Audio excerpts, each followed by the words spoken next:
Anything else you want to chime in on? You came in with such like a little whatever. High energy. I still got high energy. All right. You know? Yeah, right? Absolutely. Right? Am I talking? Yeah? Restaurant Punk. Restaurant Punk, what's up? Restaurant Punk in the house!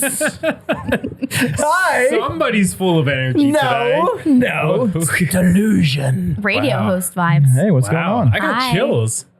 Sorry. I don't know if it was from my beverage or Nikos' I didn't mean to reaction. scare you, that's for sure. No, it's okay. I love the enthusiasm. What's up, everybody? That's good. Hello, Hello. hello. Welcome back Welcome to back. Restaurant Thank you. Punk. Cool. Are you guys looking at me waiting for a topic? Yeah. All right, fine. We'll dive right into You're it. in a pretty chair. It's hard to not look that it's way. a little malarkey that you need to give me some time to chit chat with you guys and start, but I'll just throw it out there. Is your prep guy losing you money at the restaurant? Ooh, that is a great topic. You're not No. answering anything. For me, Is no. your prep guy? No. For me, no. No. Just because we're small, so like my kitchen is only 4 or 5 people, depending on the season. You're talking to a group of restaurants, minus one restaurant, that all our kitchens are anywhere from 3 to 5 people as well. So, no, because our prep guy has other roles. Like our prep guy is also like our cold appetizer guy. Okay. So like prepping during the day, and then throughout the night he's doing like the salad station, cold app station. So is he strictly prep during the daytime? Yes. Okay. Now, all right, let me take two different avenues on this, because I feel like there's 2 ways to look at it. Is my prep guy losing me money? Is he not chopping up the whole tomato and leaving the one piece out instead of cutting off all the pieces? It sounds dumb. That's probably 5 cents max. But over 2-3 cases of tomato, the one more cut of romaine, the onion, the this, the that, adding that up. And also, if he doesn't have prep, I think you answered, they're doing something else. So I guess it's a two-parter in a sense, that it could be different. I want to extend that into a little bit further of a situation as well. I believe that my prep guy once did lose me money, but he's not with us anymore. So my new prep guy does not lose how me did any he money. lose you money? Because of exactly what you just said, not chopping up everything to its fullest. Yeah. And that adds more volume. That adds, it adds up Yeah. loss. Yeah. More so, even though you're saying 5 cents could have been 2 cents, but over time, of course. Also, like I said, I was going to take it to a step further. If your prep guy is not fast enough. So let's say your prep guy is super slow, right? Isn't chopping up a quota that we have. And then you get slammed that night, that weekend. And now you have to chop it up fast. Somebody has to chop it up fast. And you're not going the actual size that you need it to be. Right. So now you're losing more. Well, I mean, there's That a lot way of things also. because they might chop it a little bigger. That's and what I'm if saying. you're doing a quesadilla, let's say, and you have a pepper this big that's tearing through your tortilla, it's messing up the guest experience, and it's messing up what you envisioned in your head that you want to go out to everybody. So, I mean, I guess there is a lot of factors. Also inconsistency. Yeah. Also, if you're over prepping and then you have to throw food away because you have way too much of it. Yeah. What are you going to do with 14 cases of, chopped up onions that you don't need 14 cases worth? You know what I'm saying? You know what? I did work in a place in Philly, and I've never worked. It was the only restaurant I ever worked at that did this. And we haven't done it at any of our restaurants, obviously due to our size and obviously our cuisine too. But they had a 50-gallon stock pot. And they didn't want us to waste our time with chopping everything, but the end pieces, obviously there's some things you don't throw in there, but you throw all those end pieces in there, the extra onions, the extra celery, the butt of the stalks, the tomato pieces, the parts of the parsley that you don't chop up, and you just throw everything into the stock pot, and it would be a 3-day stock. They'd have all the bones in there, and our cameraman is being... Cameraman. The cameraman. Yeah, our cameraman's being a cameraman. But it was genius, because literally everything you would throw into that stock pot, and they'd have a chicken and a veal, and a red one and a clear one, and everything would get thrown in there. But that was a massive 2-floor, 2-story kitchen, 200 seats. Like, that was an easy way to get rid of everything, but put it to use. But I think when it comes down to prep, consistency, the pace of the person working. And you know what? Have you ever come across somebody that didn't feel like finishing something and threw it away? Have you ever seen that? Oh, yeah. I mean, in the past. You mean a of course. customer? No, I mean the prep guy. He's like, damn, I have like 8 tomatoes. Like, fuck that.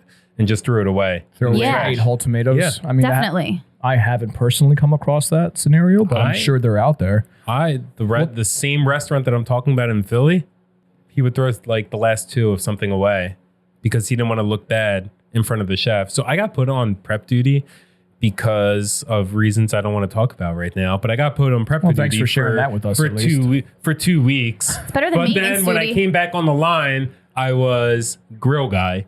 So basically, I ran the line at that point. And they told me at that point that they're like, you need to do that for at least a week or 2 to understand what they're going through before I put you with more Oh, that's fair. responsibilities. And I'm like, understood. He's like, don't take him for granted anymore. But I've seen him. When I was there, he was just in the trash. And I'm like, that's like 5 bulbs of fennel. That's like half a pound of mushrooms, like fresh mushrooms. He's like, we'll get out here early. And I'm like, damn, that's cold.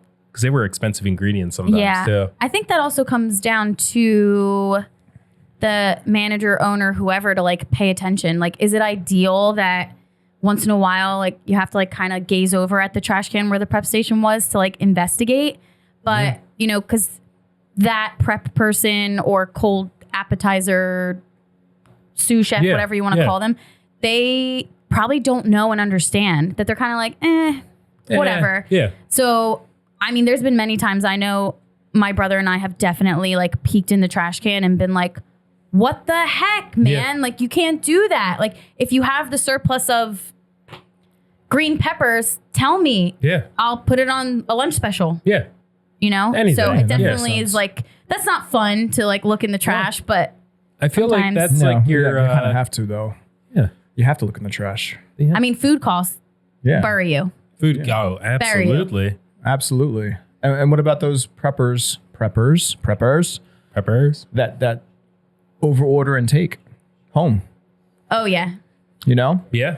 Let's order 6 cases of whatever, but you only need 4. So take 2 at the end of the shift. Nobody's looking. Put them in the car and take them home or whatever. It's hard if you're not on top of your inventory as you're going in and out. We had in Philly, they had all their meats and their fish. Yeah, they had them locked up in the walk-in, and only the sous chefs or the chefs, obviously, can go in there and unlock it, and they would take out exactly what's needed for service that day, and they would keep track. But at the same time, and I noticed this while I was there, they didn't keep track of the truffle mushrooms.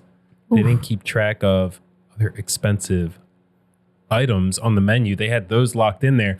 But the truffles were in a brown paper bag right on the shelf away from the fan. I'm like, those are more expensive than all the steaks you have on this whole entire shelf. I'd rather eat fish and meat than truffle mushroom, if I'm going to be honest with Black you. market, man. I'm just kidding. Come I don't on, know. Pete. Is it because there were black truffles, the black market? Is that what you're saying? Well, there was white truffles too. We don't discriminate against truffles. I'm just saying. Good Lord. Our cameraman is being a cameraman yet again. What about your prep guy? Is your prep guy losing you money at your place? I don't know. That's a great. You gotta get back there and investigate that trash can. The restaurant that I was running is literally 20 seats. The amount of prep that if like one tomato goes missing, I'm like, hey, I had 8 of these. How come there's only 7 right now? Like, I don't have 2 cases where you could reach in and just grab one. Like, the restaurant that we do is so small. It's very, very easy to keep track, even without a paper trail. Like, you ordered 1 tenderloin, I get 7 steaks out of it, done. But when you get into places like George's place that we run, or Brine that has 100 and some seats, how many seats do you have over at your bar restaurant? Including the dining room, a little over 100. Do you keep track of all your inventory in and out? Alcohol, No. I understand. Alcohol, I try and monitor more than the food, just because obviously food cost is crazy important, but I feel like alcohol and the bar is where you catch up, and that markup is what gets you through, especially like the slower times. So like me personally, I am a stickler more with the alcohol. Like if a bottle of Jack Honey is missing and I've only ordered 2 for the week, I'm like, who was working? Yeah. What's going on? Where's the Jack Honey?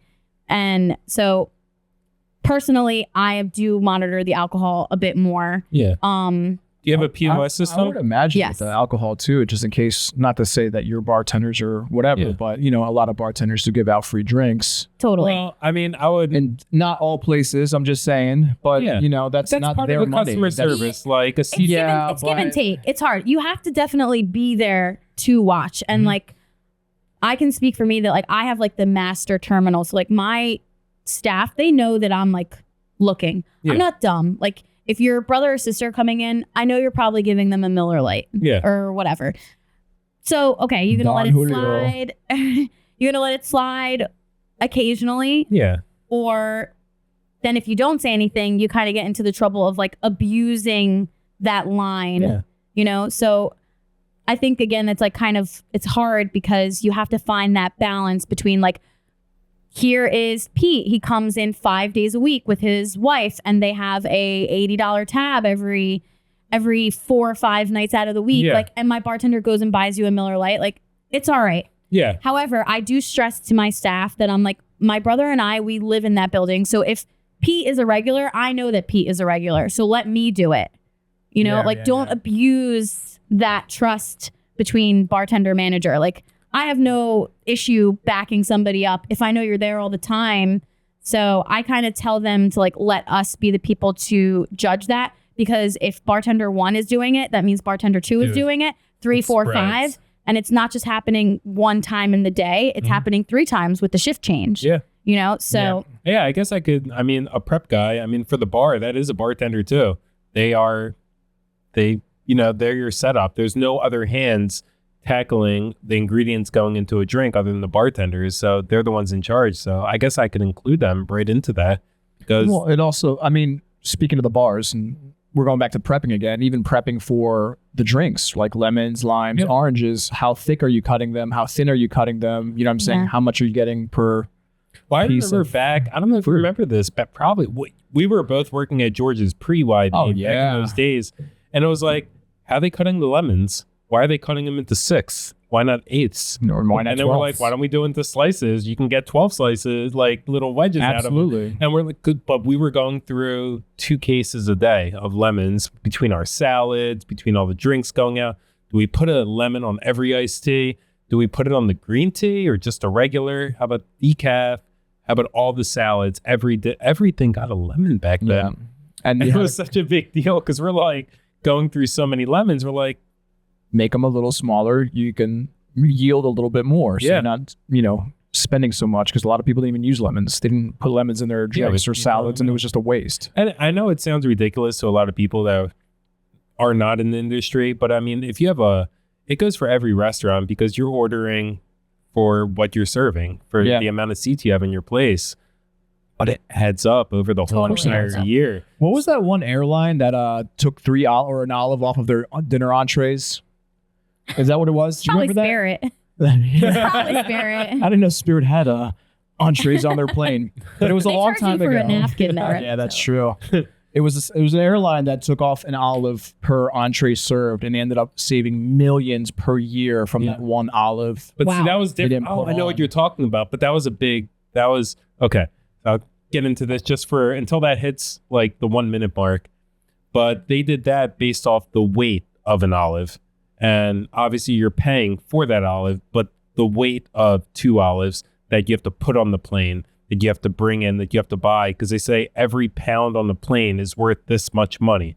Oh, interesting. So if you save that, they're like, okay, we saved 40 pounds on the plane every day for 1 year. We just saved $1,800 on this plane. Let's times that by 20 planes. So we just saved $30,000 a year by taking off this much weight off one plane times 20. That must have been a different video you've seen, because the one it was. I watch a literally- lot of videos on YouTube, but yeah, when it comes down to it, I mean, you got to keep an eye on your prep guy. You got to make sure he's doing exactly what you want. And there's been plenty of times where you see them tossing things, and you know what? It's going to be acceptable at points. Like 4th of July weekend, you're cutting, it's going to happen. But just as an overall thing, you got to be on top of it, whether it's their speed, whether it's their portions, whether if they're doing the project from 0 to 10 appropriately.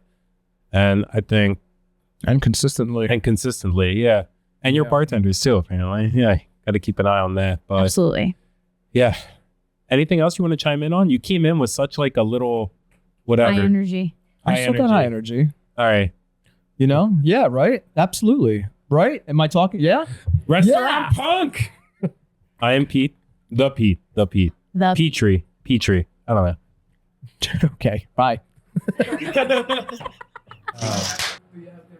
I had it. Remote. Where's one? Well, I did one. Where's two? Oh my God. See? You haven't been here 7 weeks. Just kidding. Drunk. Wow. He's What are you trying to say? You're a girl. Are you a girl? She's an alien. What you got? What do you want?